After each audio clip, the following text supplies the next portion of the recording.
Juste pour vous montrer quelques images des résultats des avant et après. En haut, c'est les avant, la situation avant les travaux, et en bas, c'est la situation après.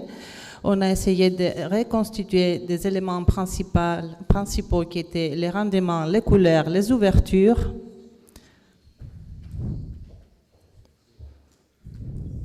Encore une image. Je ne crois pas que c'est nécessaire de faire beaucoup de commentaires. Je laisse les images parler. Et je voudrais ajouter aussi qu'on voulait informer le public sur ces projets. Après la fin du projet, il fallait que les gens prennent une idée de pourquoi, comment, quand, où.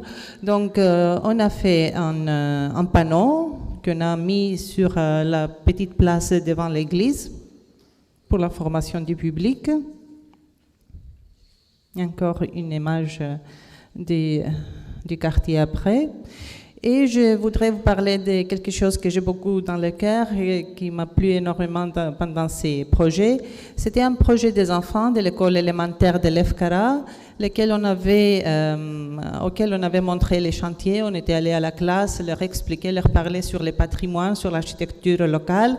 Et avec les institutrices, les enfants ont fait un très joli projet. Ils ont interviewé les gens, les vieux, sur l'architecture de l'Efkara, sur leur maison, pourquoi ils ont fait des changements, s'ils ont fait des changements et quoi.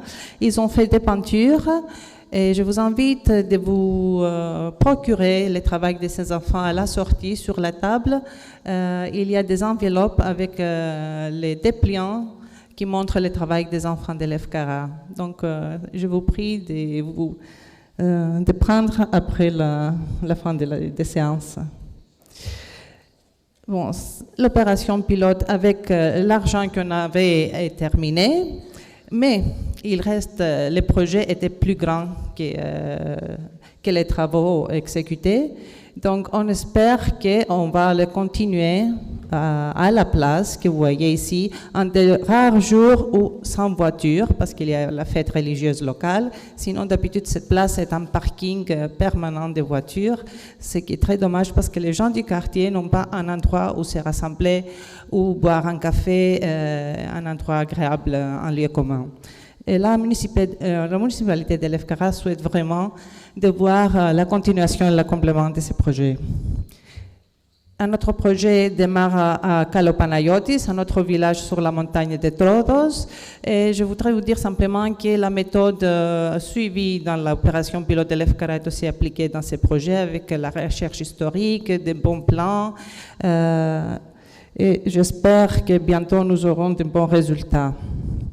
Voilà, c'est ça. Je voudrais vous remercier les organisateurs de cette conférence pour la chance qu'ils nous ont donnée d'exposer le travail qu'on a fait à l'Efkara.